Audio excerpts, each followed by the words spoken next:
Okay, thank you very much, John, for reminding me that I'm going to retire very soon in October. It kind of hurts, but well. Anyway, I'm very happy to meet with you again, Senator Claire Moore and also Steve Cross. John mentioned earlier that I've been to the world stage. It sounded so grand, but it was actually making me feel that after speaking in many international forums, and then what?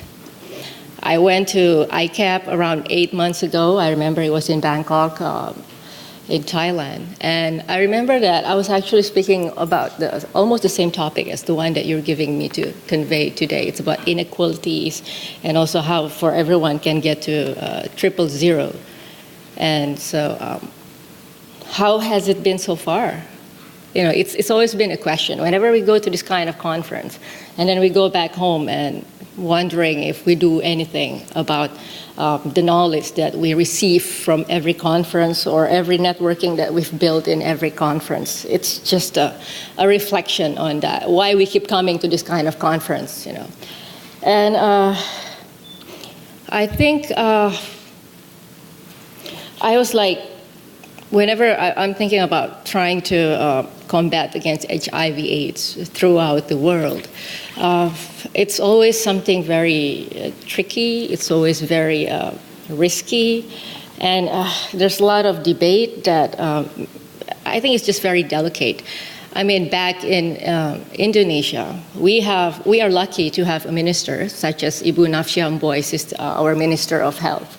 She used to be a very avid speaker and activist for HIV/AIDS in Indonesia.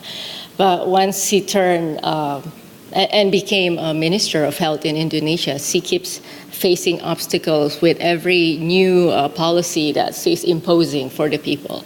There's always a grueling debate surrounding the topic of HIV/AIDS. Like in Indonesia, we have this new system. It's a universal health coverage. But what's so sad about that it is being clearly stated in our newly established law. It was just being passed in 2011. We have a universal health coverage. And suddenly, we are stuck in a debate whether people with HIV/AIDS, they deserve to get Social Security, especially for health. I mean, it's very sad. It was clearly stated in our law. And still, the stakeholders, the government, actually debated about that. But thankfully, us in the parliament, we were being very strong about it, that it is a disease entity, and we cannot overgeneralize about the transmission process, that therefore, they deserve to be given the luxury of Social Security, especially health security, you know, like covering them with health insurance. It keeps happening in Indonesia. So it is always complex in Indonesia. And also, we need to have this collaboration between the government and also the parliament and also the CSO. In terms of the government, they are being very active and being very proactive, and they're actually taking side with the people suffering from HIV/AIDS. But sadly, in Indonesia, well, I have to explain a little bit about my country in terms of our program towards HIV/AIDS. The budget is still very small, but we do have National HIV/AIDS Commission in Indonesia, and we don't have a specific law for HIV/AIDS, but we do have a law being established, being passed in 2009. It was regarding health and also hospital, and both this law, they make sure that everyone can have a non-discrimination facility, comprehensive healthcare services. So if anyone should break the law, then it's part of the government taking side with the people with HIV/AIDS. But unfortunately, despite we have supporting law system and we have this universal health coverage, gradually we will cover 240 million people gradually. Right now, we are only covering 90 million people of Indonesian people, because we are the fourth largest population in the world. So it takes time, gradually, so we can get there to the universal health coverage. But despite the supporting law system, the parliament keeps getting report from the government. They are very diligent in reporting about the progress of HIV/AIDS in Indonesia. But unfortunately, 4 times a year, and the report seems to increase every time. So we are not anywhere close to 000, like 0 new infections, 0 AIDS-related death, and 0 discrimination. So we are still far from that. But I'm happy to report here that we are actually already on the right track. We have the supporting law, but unfortunately, we are not there yet because there are certain barriers. Like I said, our minister is trying to impose new policy, for instance, for people to use condoms among the high-risk group. And it created a stir in Indonesia where people use their religious mask and say, no, we cannot do that. It's like we are against the idea of celibacy or something like that, being loyal to your partner. It's like a denial. It's like a denial. So this is part of the thing that I think every country must be very different. We are very different from one another. Therefore, I need to emphasize about this kind of barrier, either cultural, traditional, or also a religious barrier. It does happen. And what's so interesting is the pattern of transmission. In Indonesia, it's like almost 45% new HIV transmission are among the high-risk sexual behavior among the heterosexual. And then the second highest transmission is due to the IDU, the intravenous drug use. And then thirdly, among the homosexual, the same-sex relation. And then the fourth would be from pregnant women, to their fetus, and not to mention the penitentiary inmates. They're using drugs as well as they're doing free sex or whatever, imprisoned. So this is why there's an increase in HIV/AIDS in Indonesia, and also blood transfusion. The parliament already called our National Red Cross, which right now he's almost becoming a vice president of Indonesia again, and he's the chairman. And so we called him to the parliament, and he tried to explain that things have been done to prevent any HIV transmission through blood transfusion. And John specifically asked me to explain about the process of how the mental health bill was being passed in Indonesia. Because why it's important? Because the mental health bill, when it was being initiated in 2009, it was a rights-based initiative.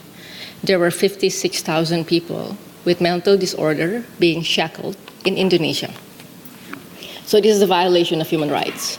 So these are vulnerable groups, and just like people with HIV/AIDS, they are being stigmatized. They're being marginalized. They're being considered as people with no hope, like scum of the earth. That's what I keep facing in Indonesia, and it's crazy. So that's why, after 5 years grueling with this mental health bill, finally it was being passed on July 8, 2014. Like, it took like 5 years for one bill to be passed. So what I'm saying is, it takes a long work between the parliamentarians to engage with so many country-level partnership within the country itself For instance, the parliamentarian and parliamentarians.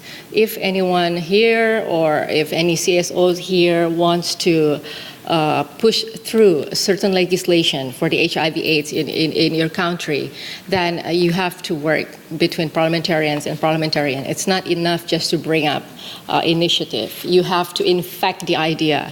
It has to be infectious. It has to be believable. You have to make your colleagues believe that this is worth the fight. And secondly, parliamentarians with government officials. You know, government officials, for instance, Ministry of Health, usually they have some classified information. And if they don't share this classified information with you, or if they don't believe you as parliamentarian, then usually you cannot push forth anything. So that's what happened with the Ministry of Health and the Parliament when we tried to pass the mental health bill as a marginalized topic, but then it's becoming believable. And then also parliamentarians and CSOs. We are very much working very closely with the professional associations, psychiatrists, psychologists, and people with consumer groups with schizophrenia or bipolar. So I see a lot of CSOs here, and including one of them here from Indonesia. We have Rumah Cemara and other organizations, CSOs from Indonesia. So we are working very closely. Even he's taking my picture right now. See how close the parliamentarians and CSO, yeah. And anyway, and also parliamentarians and media. Parliamentarians and media. Not every topic is considered sexy enough. I remember that mental health issue, and I'm sure just like HIV/AIDS issue, they try to walk around it. You know, they don't want to talk about it. They don't want to share that topic with society. So once this mental health bill was passed in the parliament, usually the media, they didn't pay attention. What's so sad is like the media from overseas were more concerned, hey, Indonesia cares about issues relating to human rights. So what I did, I had no choice. I had to dive into a fountain in the parliamentary complex. So I was practically swimming there, and finally they paid attention. Oh, so that bill was passed, and I was like soaking wet. Yes, it was passed, but what can I do? They didn't care.